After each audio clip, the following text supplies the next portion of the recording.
A lone ranger is transferred to a remote desert district, expecting silence, sand, and nothing else. But on his first day, he discovers something impossible: a giant mutated cactus holding a cabin in its arms. Inside it lies a mystery the government tried to bury, and something inside the plant may still be alive. If you want more stories like this, make sure to like, subscribe, and comment where you're watching from. Ranger Cole Maddox had been warned that Red Mesa District was the kind of place where nothing ever happened.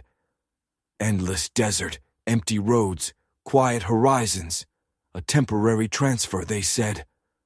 2 or 3 weeks, just until the department found someone permanent. Cole didn't mind the solitude. After 8 years on duty, silence felt like a luxury. But as he stepped out of his patrol truck on his very first morning, he sensed something different about this place. The air hung heavier, the heat shimmered stronger. The land felt untouched, as if it had been waiting for someone to notice it. He took his time adjusting to the vast expanse. No trees, no trails, not even old mining shacks. Just pure, unbroken desert, stretching in every direction. Cole began his slow patrol across the sand, boots sinking into the powdery surface, the sun pressing down like a molten hand. It wasn't long before he spotted something odd on the horizon, something tall, sharp, and out of place. At first he thought it was just a saguaro cactus catching the sunlight wrong, bending the heat waves into strange shapes. But as he walked closer, he realized the silhouette was wrong. Too wide, too tall, and something was resting on its upper arms. Cole's pace quickened. The desert was known for strange things: old plane wrecks, forgotten cabins, abandoned vehicles. But nothing like this. As he closed the distance, the shape sharpened into a sight so bizarre, he stopped dead in his tracks. Towering above him was a colossal cactus, unlike anything he had ever seen. Its trunk was thick enough to rival an oak tree, its arms grown out and upward in symmetrical curves. But it wasn't the cactus itself that froze him. It was what sat on top of it. A cabin, an actual wooden cabin balanced in the cradle of the cactus's massive arms, weathered boards peeling from years under the sun, rusted metal roofing reflecting harsh light, a tiny porch leaning dangerously to one side. The structure looked like it had once stood on solid ground somewhere, yet now it was suspended almost 20 feet in the air, held aloft by living plant limbs. Cole blinked several times, believing for a moment he might be hallucinating. But the heat haze couldn't create this. This was real. He moved cautiously toward the base of the cactus, careful not to touch anything. The sand around it was undisturbed, no footprints, no sign of construction equipment, nothing to suggest human activity. The cactus stood like a monument, rooted deep and proud, its shadow stretched across the ground like an outstretched hand.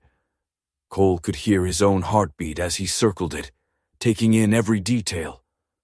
The arms had grown around the cabin beams, not holding it accidentally, but gripping it deliberately, as though the plant had decided to lift the house itself. Cole's training told him to radio in immediately, but curiosity held him for an extra moment. He scanned the area for tracks. None. No vehicle could have carried the cabin into this part of the desert without leaving a trail, and even then, how could it possibly be placed on top of a cactus? The structure wasn't tied, nailed, or artificially mounted. It was part of the plant now. He finally forced himself to lift the radio to his mouth. "Base, this is Ranger Maddox," he said, his voice more strained than he expected. "I've encountered something unusual." Static buzzed through before the dispatcher responded. "Go ahead, Maddox. What kind of unusual?" Cole hesitated. How could he even describe this? "I found a saguaro cactus," he said carefully. "But it's mutated, extremely large, and it's supporting what appears to be a cabin, a full wooden cabin, elevated off the ground." There was a long silence on the other end, broken only by the distant crackle of wind. Then, "Say again, Maddox." "I'm looking at a cabin sitting in the arms of a cactus. It appears integrated into the plant structure." The dispatcher called for him to repeat exact coordinates. He did. Another silence followed, shorter this time but heavier. "Maddox, hold your position," the dispatcher instructed. "Do not attempt to climb or enter the structure. Back up, and a research team are being assembled." Cole lowered the radio, exhaling slowly. The desert seemed suddenly louder. Even the stillness felt alive. He stepped back several paces, scanning the horizon for any sign of movement. Nothing. No wildlife, no vehicles.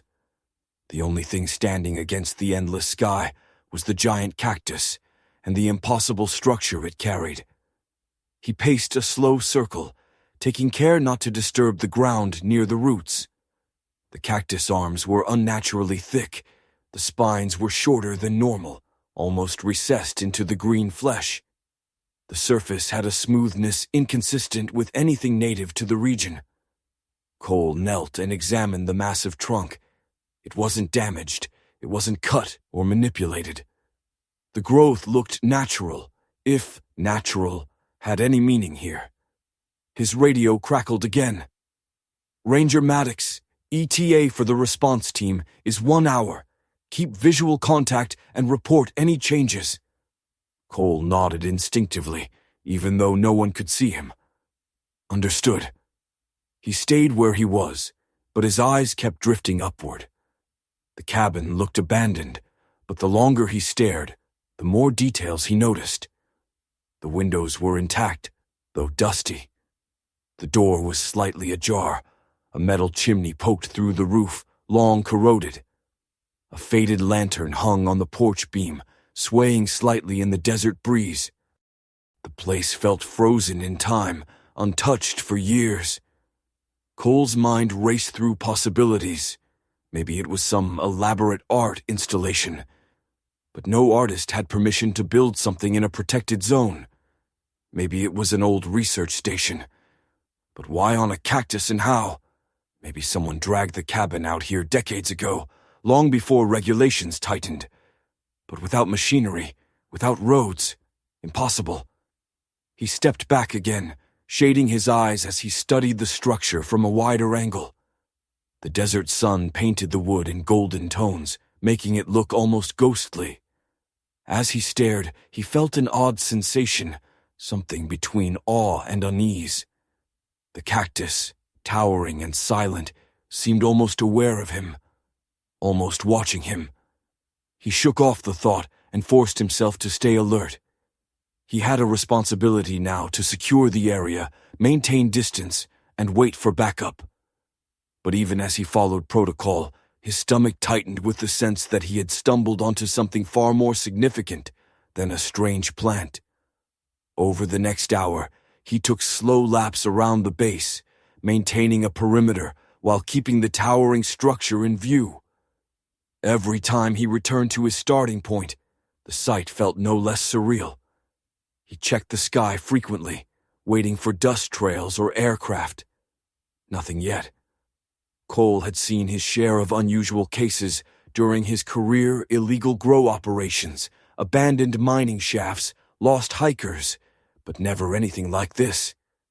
This discovery felt alive with hidden meaning, as if the desert, long silent and forgotten, had chosen this moment to reveal one of its secrets. By the time he finally heard engines approaching from the east, Cole felt relief mixed with something else: anticipation. Whatever this was, it wasn't just a local curiosity. It was bigger, stranger, and he had found it completely by accident.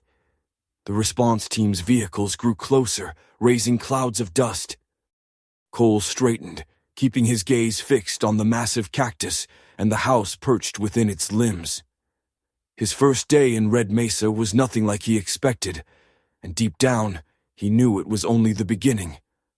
By the time the sun lifted high enough to bleach the scrub into pale coins and make the sand glare like crushed glass, Ethan Cole had marked a loose perimeter and sent the rookie back to the truck for extra flagging tape and the long-lens camera. The desert around him was so quiet that even his own breath sounded like a trespass, and each time he looked up from his notes, the same impossible image punched him all over again. A weather-beaten cabin roosting in the arms of a saguaro, big as a courthouse pillar. The cactus's green ribs were the size of telephone poles, its arms curved out and up like the fingers of a giant lifting a toy house to keep it from a flood that never came. Ethan walked the circle he'd paced earlier, heel-toe through powdery sand that still remembered last night's cold. He catalogued details the way he'd been trained to do in a life that had not, until this morning, included treehouses made of desert flesh. The porch slats were gray and splintery, the sort you saw in mining towns that died the same year they were born. The corrugated roof had a dozen crude patches and a chimney pipe no bigger than his forearm. No stairs, no ladder. No obvious route up except the cactus itself, which rose like a column through the floorboards where the porch should have rested on stilts. Around the base, the sand was disturbed in old ellipses. Animals, maybe. Or boots, from long before this was a park and long before the county went dry and quiet. When the rookie returned, Ethan showed him where to stick flags so the people coming wouldn't trample whatever might whisper underfoot. The radio on Ethan's shoulder crackled with voices from the district office and from county dispatch, and then, weirdly, from a frequency he didn't recognize, the kind of clean, clipped tone that usually meant federal. The first call he'd made had been to the park's chief ranger, Nora Willis, who treated new anomalies like a chess game where the other side sometimes called you by your first name. She'd told him to hold the scene, document everything, and expect company. "You found something that doesn't want to be found," she'd said, her voice a dry leaf. "Let's make sure we treat it like it might bite." They took photographs from every compass point. Ethan used the long lens to climb with his eyes. He found a slot window on the cabin's east side where a rag had been stuffed against dust, and through a thin seam he saw darkness, not quite pure, a darkness textured like a wool coat in a closet. No movement, no birds coming or going, no smell of rot on the wind, only creosote and heat and the faint metallic whiff of the patrol car. He called his wife during a lull, the way you call someone when the world has tilted and you need to hear a voice that reminds you what level looks like. Lily answered on the second ring. "You sound like you're chewing nails," she said. "You wouldn't believe me if I told you. Try me." "A house in a cactus," he said, and then waited for the just kidding laugh to arrive and take the pressure off his chest. It didn't come. "Are you safe?" "I think so. I'm waiting on science to show up." "Science?" "Capital S science," he said, and softened when she chuckled. He almost told her how the cabin's door had a hand-painted sign with letters sanded into ghosts by time, but he kept that for himself. He almost told her how the desert seemed to be listening. Instead, he promised to be home by dark and hung up before the wind could make a liar out of him. The first truck that arrived wore the park's emblem and kicked up a wheat-yellow scarf of dust. Chief Ranger Willis stepped out with 2 resource specialists and a biologist the park borrowed for emergencies like algae blooms and diseased bighorn. The biologist, a short woman named Harlow with a shaved head under her hat, shaded her eyes and took the same slow breath Ethan had taken an hour earlier. "That's not in any manual I've read," she said, "and I've read too many."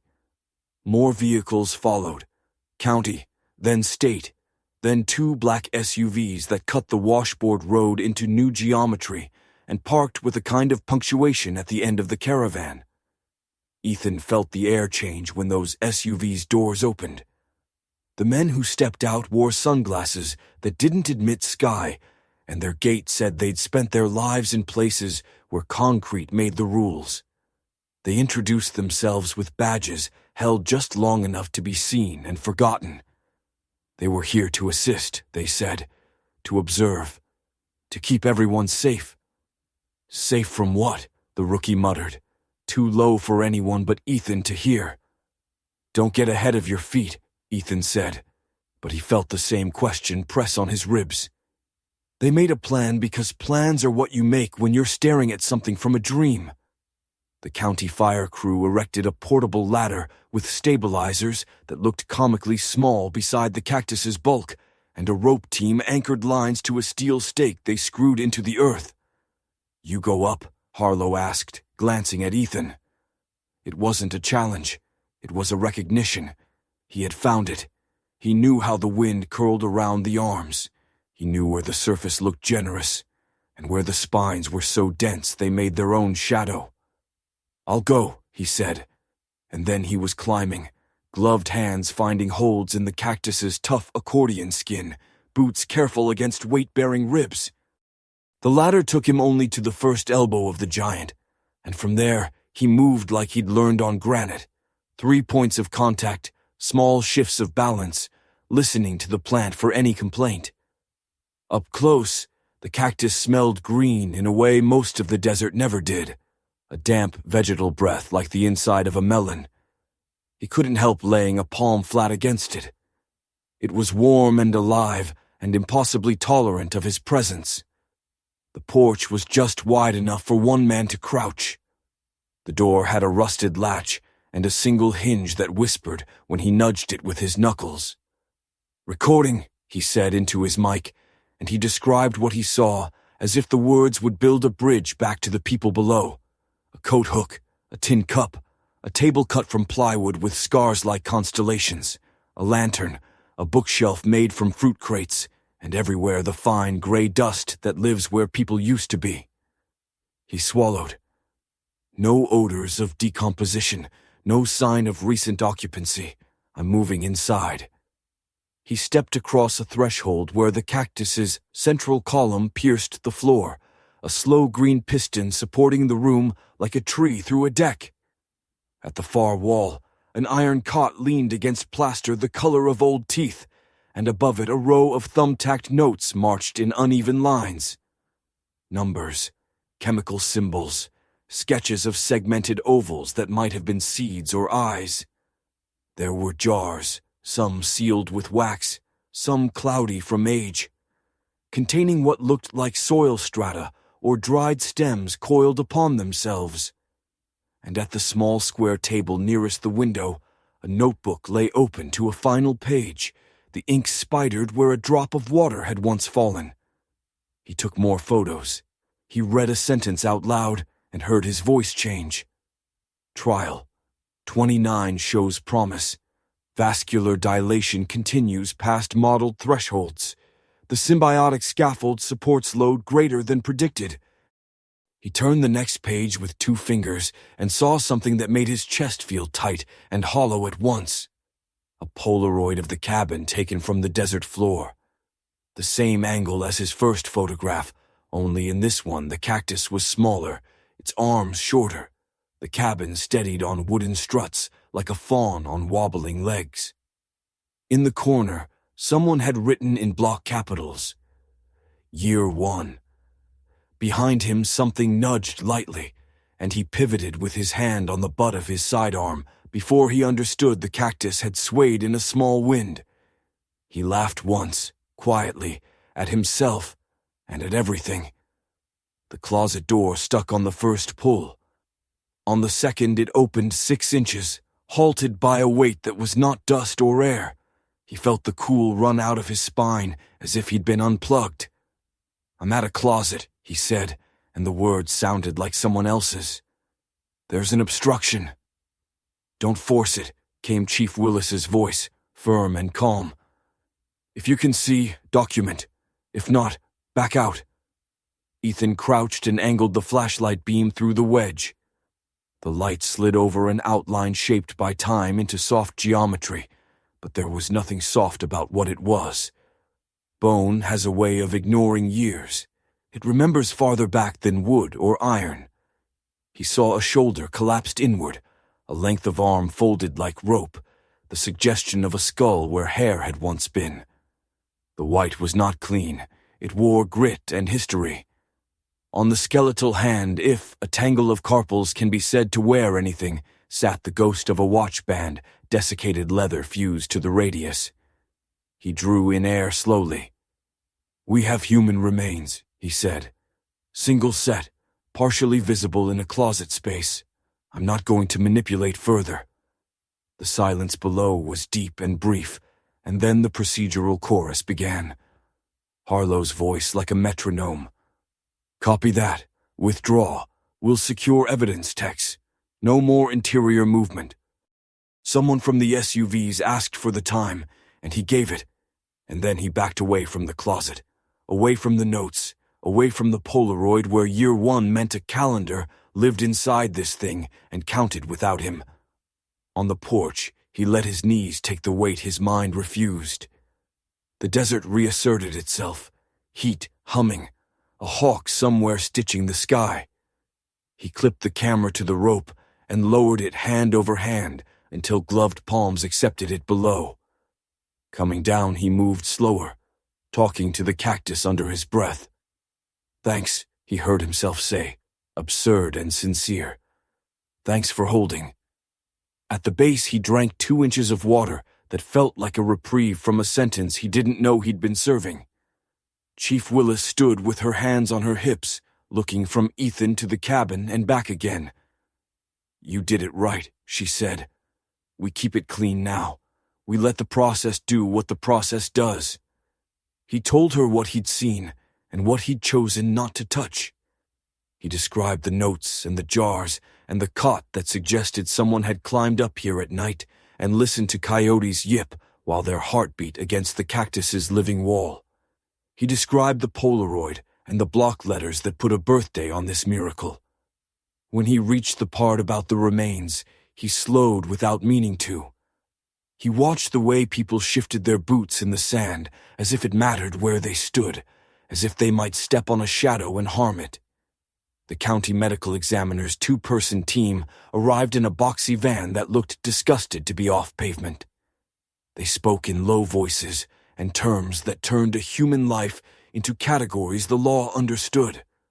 The black SUV men called someone on a phone with no case and said a series of names and acronyms in an order that made everyone's shoulders notch up.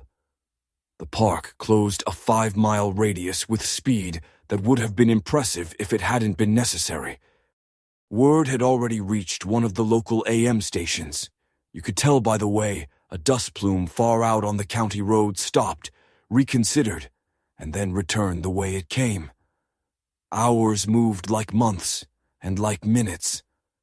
The evidence team worked their way up the cactus with reverence that had nothing to do with religion and everything to do with scale and wonder. Ethan found himself assigned to a logistics table under a pop-up shade where maps were pinned and checked, where he became the person who knew the terrain lines, the people with keys to gates, the quickest way to get a generator to a place generators did not belong. He signed forms. He answered questions. He wished, absurdly, to climb back up and sit in the little square of dim light and listen to nothing but his breath and the cactus's slow song. Near twilight, the medical examiner descended with a canvas bag held to her chest and a look Ethan had seen after wildfires when someone found a deer standing in the ash, unburned and uncomprehending. "Male," she said softly to Chief Willis. "Adult. Approximate age will have to wait. There's clothing consistent with a lab coat. There's also a lanyard with a metal clip.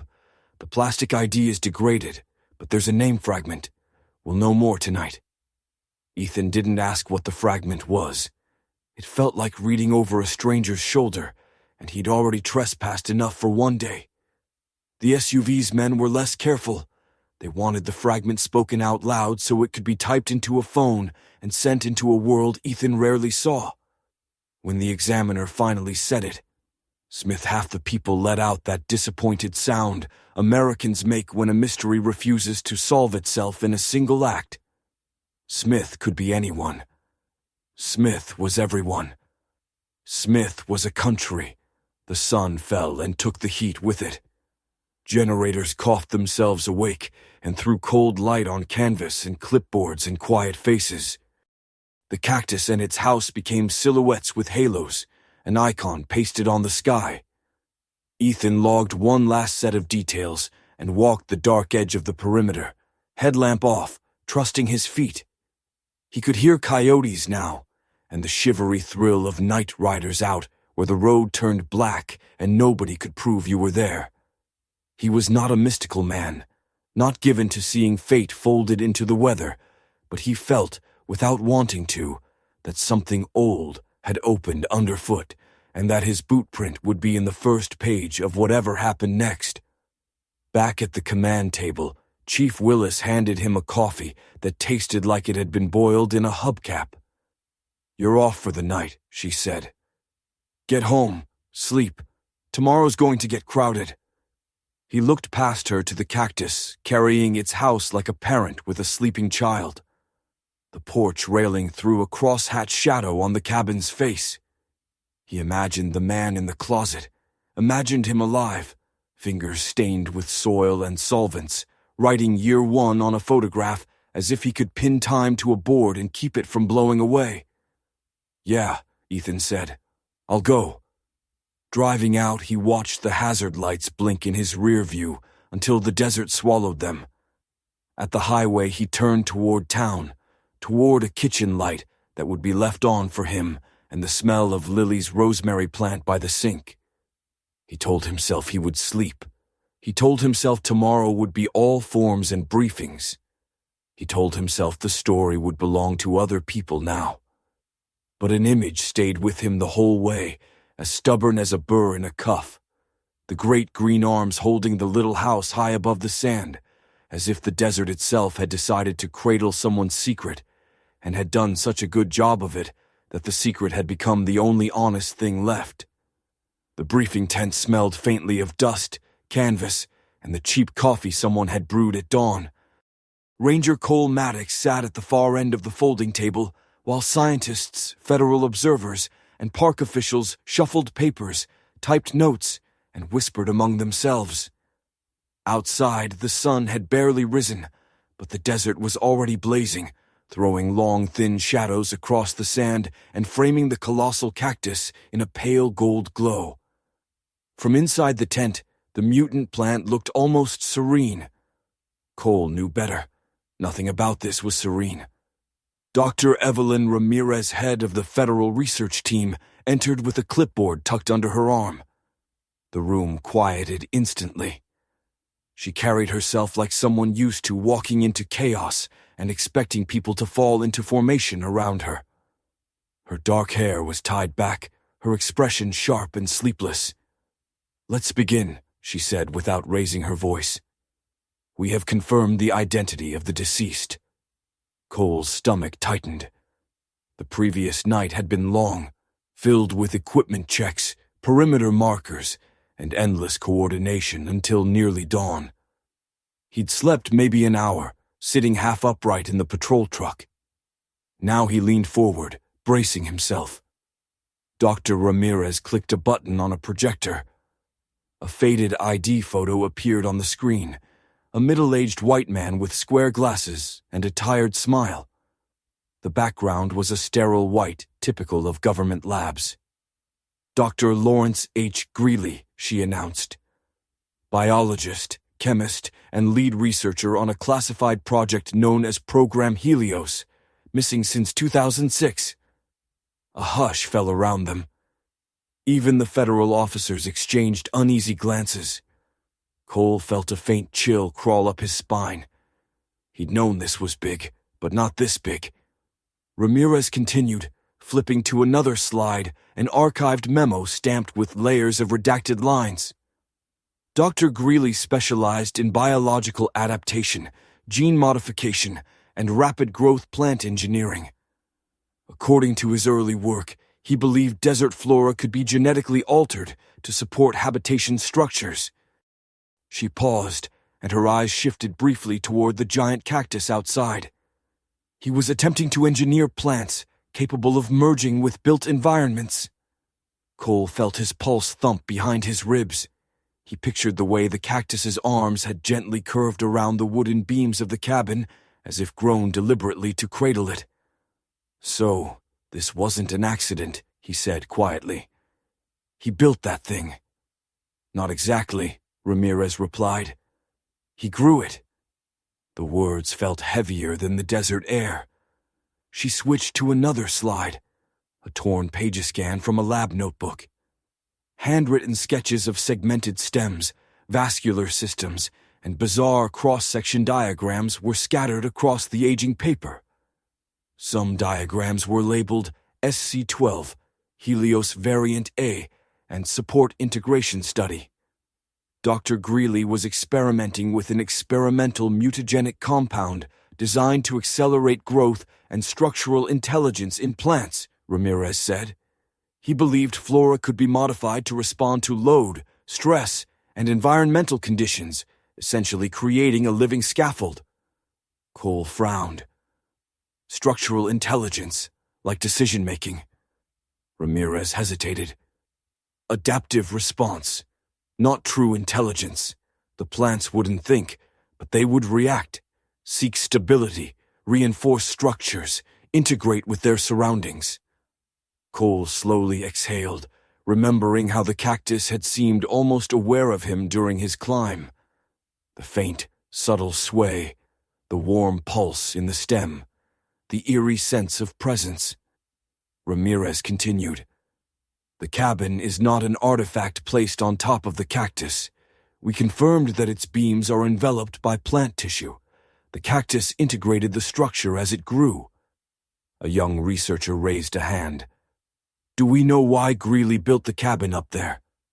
Ramirez clasped her hands behind her back. We believe he used it as a remote field lab, off the grid, hidden, safe from oversight. And then he died there, someone murmured. Ramirez nodded tightly.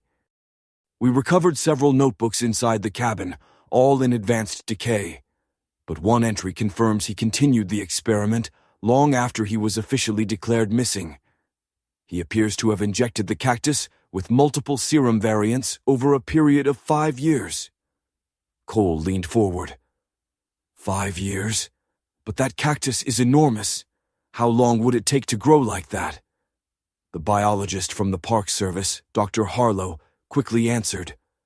Naturally.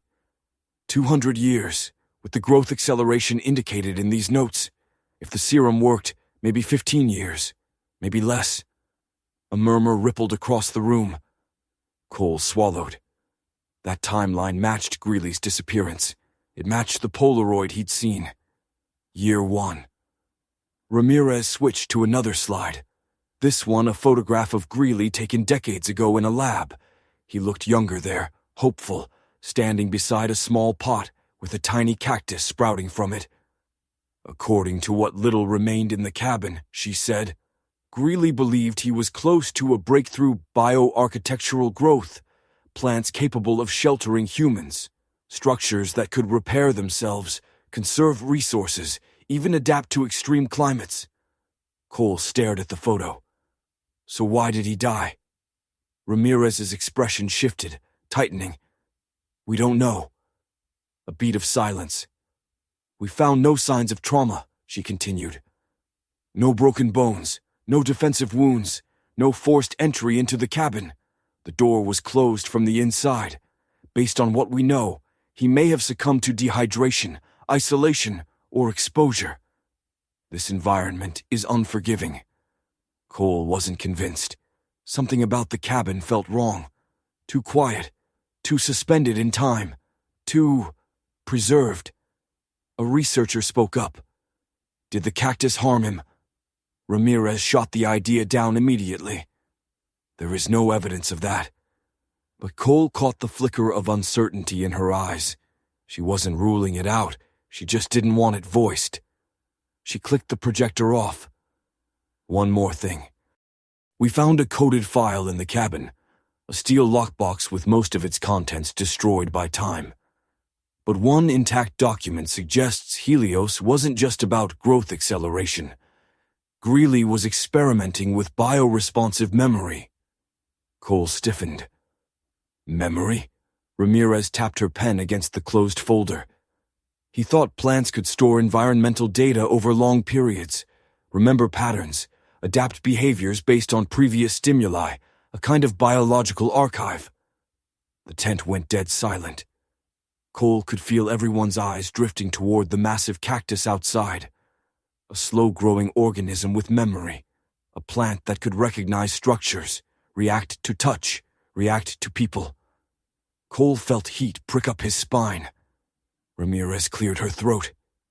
As of now, we cannot draw any definitive conclusions, but this site is officially classified. No public statements, no media, no leaks. Greeley's experiments must remain contained. She closed the folder and moved toward the tent entrance.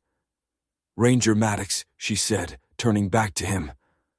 You discovered this site. Your report states you were the first inside. Cole nodded. We'll need a full debrief, every detail, everything you saw, felt, or noticed, even if it seems insignificant. Cole felt his throat tighten slightly. Of course. She held his gaze for a moment. Be honest, even about the strange parts. He knew exactly what she meant. The feeling that the plant was watching, the warm pulse beneath his palm, the subtle sway on a windless afternoon. Yes, ma'am. Ramirez stepped out of the tent. The others followed, talking quickly, their voices urgent and nervous. Equipment was already being moved. More federal vehicles were on the horizon. The site was growing more crowded, more controlled. But as Cole stepped out into the sunlight, he felt all of that noise fall away. He stared up at the giant cactus, at the cabin perched in its arms like a relic held by something ancient and alive. He didn't know if plants could remember, but he knew this place felt like it did. Something had happened between Greeley and the cactus, and whatever it was still rooted deep in the desert, waiting to be understood. By late afternoon, the desert heat had sharpened into something metallic, an edge in the air that made every sound ring a little too clearly. Ranger Cole Maddox stood at the edge of the quarantine perimeter, watching as the research team set up scaffolding, seismic sensors, and thermal cameras around the giant cactus. The plant loomed above them all, unchanged yet impossibly present, its vast arms holding the cabin like a secret it refused to release. Cole felt a tug of unease, the same one that had followed him since the briefing. He tried to shake it off. He'd seen strange things before, but nothing this strange had ever looked back at him. Dr. Evelyn Ramirez strode across the sand with a tablet in hand, her expression tight.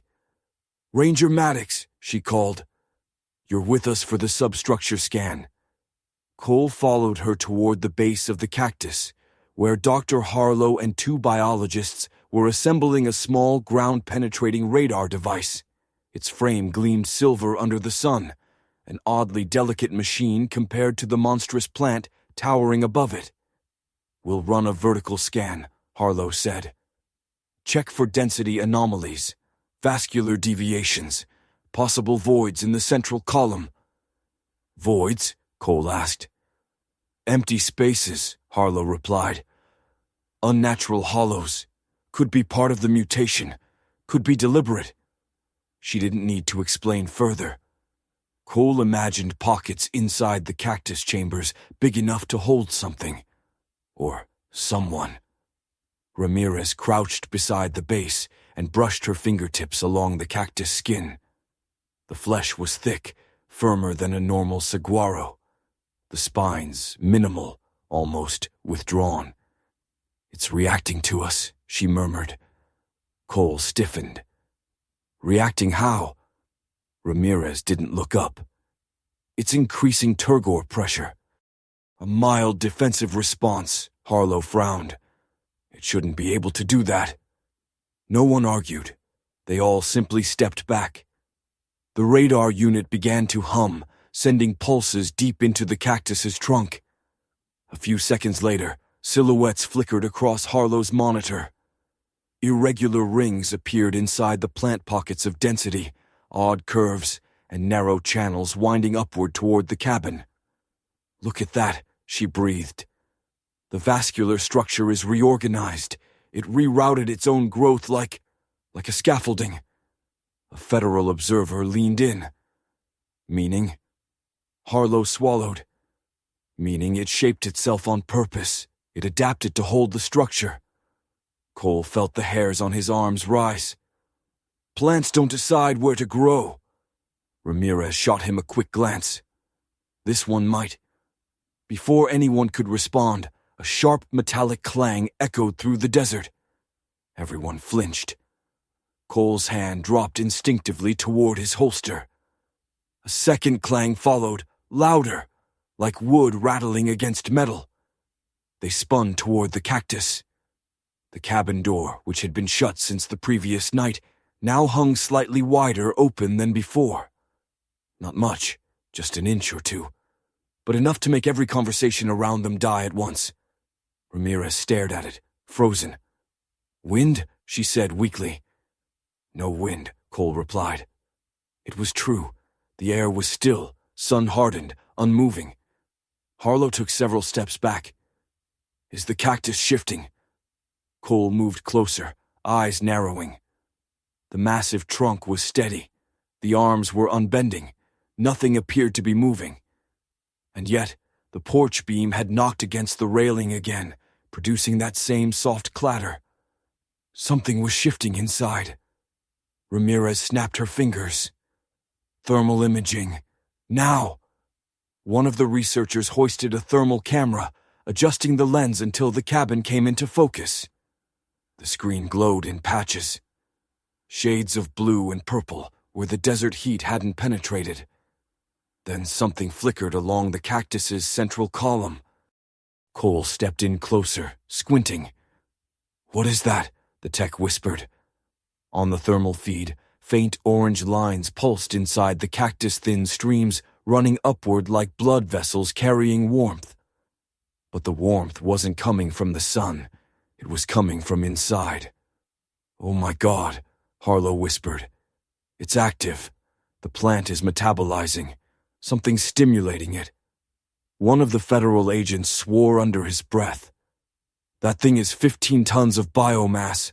Are you telling me it's waking up?" "No," Harlow said. "It's not waking up," she swallowed. "It's responding." Cole felt his chest tighten. Responding to what?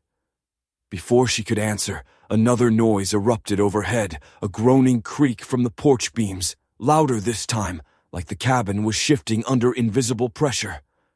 Ramirez straightened. "Everyone move back 5 feet. Do not touch the plant. Do not raise your voices." Cole stepped back with the others, but his eyes remained glued to the arms of the cactus. The enormous limbs did not sway. The sand around the base was undisturbed. Yet the cabin was undeniably moving, very slightly, very slowly. Almost as if the plant were adjusting its hold, like a hand repositioning something precious. A low rumble carried through the soil. Cole felt it in his boots, just a tremor, small enough that no one else reacted at first. Then Harlow's head shot up. "Did anyone feel that?" Cole nodded. "Yeah." "Seismic?" the agent asked. "No," Harlow said quietly. "Localized pressure shift, inside the plant. It's redistributing weight." Ramirez exhaled. "We need to know what's causing it." A second radar sweep was initiated. The humming machine vibrated against the sand, sending out rhythmic pulses. This time the results were clearer, and far more disturbing. The interior voids had grown, slightly, but undeniably. Cole leaned over Harlow's shoulder. "Is it expanding?" "No," she whispered. "It's absorbing. Something is being pulled inward. The tissue is rearranging." A sickening realization struck Cole.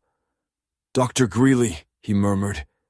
Did it absorb him before he died?" Harlow flinched but didn't answer.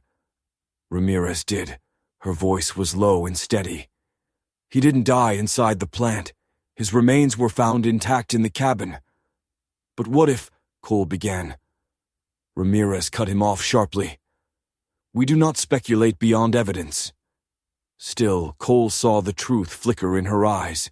She had asked herself the same question. The radar finished its scan.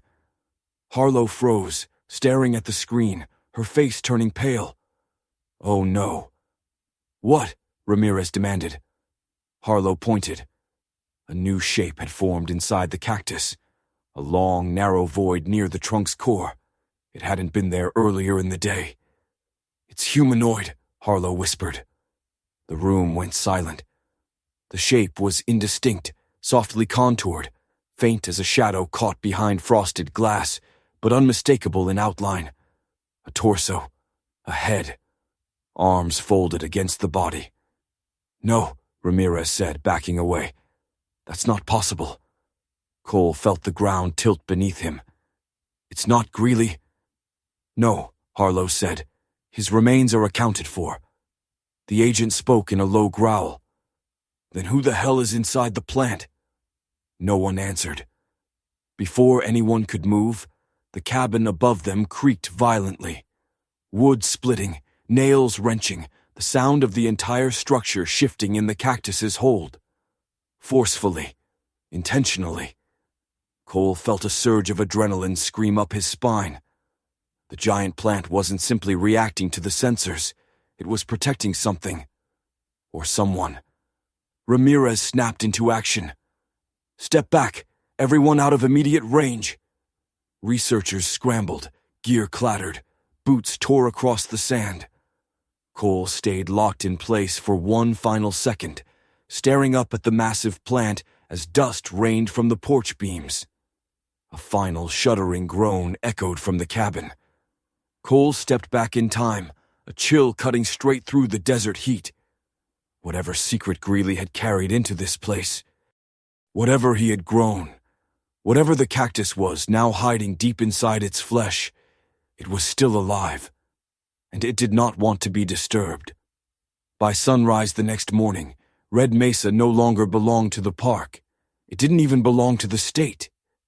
The entire site, 3 square miles of open desert, had been overtaken by the federal government overnight. A convoy of trucks, generators, floodlights, mobile labs, communication towers, and uniformed personnel transformed the once empty landscape into something between a military outpost and a scientific quarantine zone. Ranger Cole Maddox stood just outside the temporary command center, watching as more vehicles rolled in from the highway. Black SUVs, unmarked vans, even a transport truck that required 3 escorts.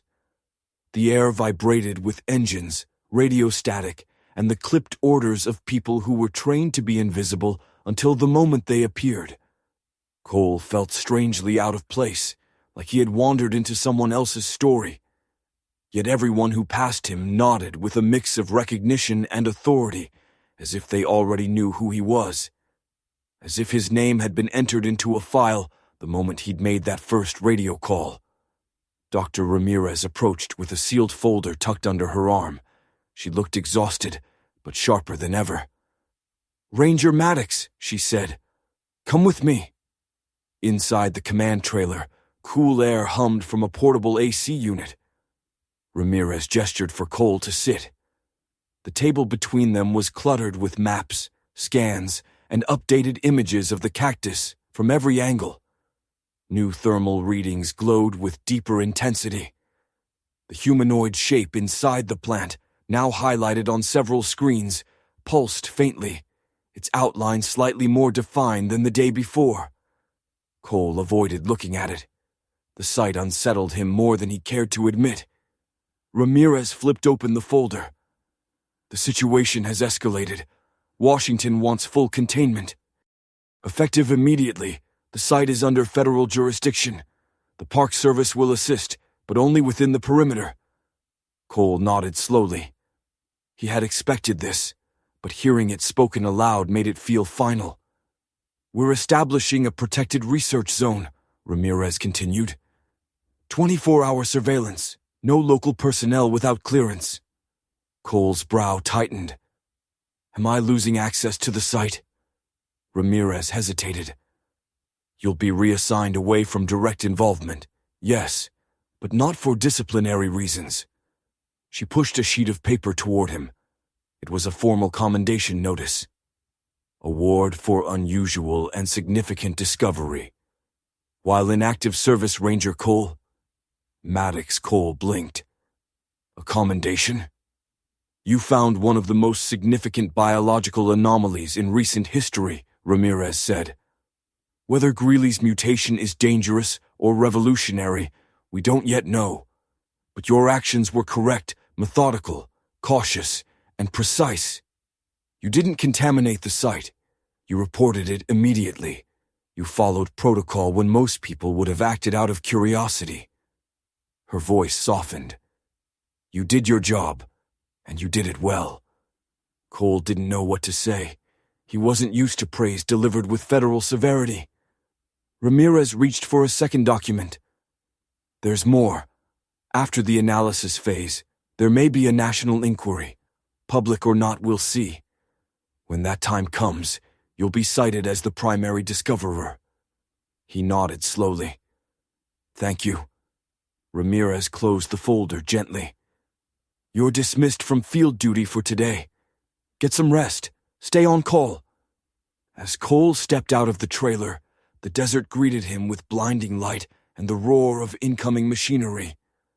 The federal team was erecting a dome-like containment shell, a temporary barrier made of reinforced panels that would soon surround the cactus entirely. He watched, strangely hollow. He had found the site, but now it belonged to someone else. He made his way toward his truck, ready to return to town. But halfway across the sand, he stopped. The cactus towered behind the perimeter fencing, its massive arms still holding the cabin delicately, almost protectively. The morning sun cast it in a pale glow that made the plant look both ancient and impossibly alive. Workers moved around it like ants around a monument, drilling anchors, setting supports, checking instruments. And yet something felt wrong. Cole stepped closer to the fence. A guard gave him a quick nod, but didn't stop him. He stared at the cactus's trunk. The thermal image had shown interior movement, a shifting humanoid void. But now, in the hot morning air, Cole could swear he heard a faint sound, something low, almost inaudible. A resonant hum that vibrated the edges of the silence. He leaned closer. The hum grew stronger. It wasn't mechanical. It wasn't wind. It was coming from inside. Cole's breath caught. He tried to step closer, but the guard waved him back.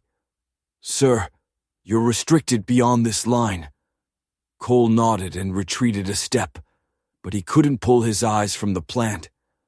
Because right then, with no wind blowing and with every person in the area occupied elsewhere, one of the cactus's upper arms shifted, not much, just an inch or two, but enough to change the balance of the cabin resting on top. The porch beam creaked. A nail screeched against weathered wood. Cole froze.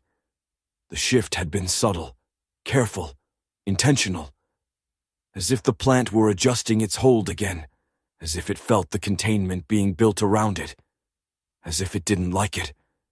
He took in a slow breath, trying to steady his heartbeat. Rationality told him plants didn't think, didn't feel, didn't react with intention. But something deep inside him whispered otherwise. The hum from the cactus deepened, almost like a voice speaking from beneath the layers of green flesh. Cole took another step back. The guard frowned. Everything okay, Ranger? Hi. Cole forced a steady breath. Yeah, just taking one last look. He turned and walked toward his truck, forcing himself not to look back. But just before he reached the driver's side door, curiosity and something darker pulled him around for one final glance. The cactus stood entirely still again. Silent. Massive. Ancient. Yet Cole felt its presence like a weight in the air, as if it was aware, as if it was remembering him. As if, somewhere deep inside, behind layers of mutated tissue and Greeley's forgotten experiments, something was watching him leave. Cole drove away slowly, dust swirling behind him in lazy waves. The containment dome grew smaller in his rearview mirror until it became just a pale smudge against the horizon. He tried to let it go, tried to think of the commendation, tried to think of the quiet evening waiting for him at home. But the hum stayed in his head long after the sight disappeared from view. Soft, subtle, almost human. And Cole Maddox knew, beyond any doubt, that the desert wasn't finished with its secrets. Not yet. The Rangers' discovery changed everything, but the desert still hides secrets no one can explain. And as the government seals the site, one question remains. What else is buried out there, waiting to be found? If you enjoyed this story, subscribe, leave a like, and tell us in the comments where you're watching from.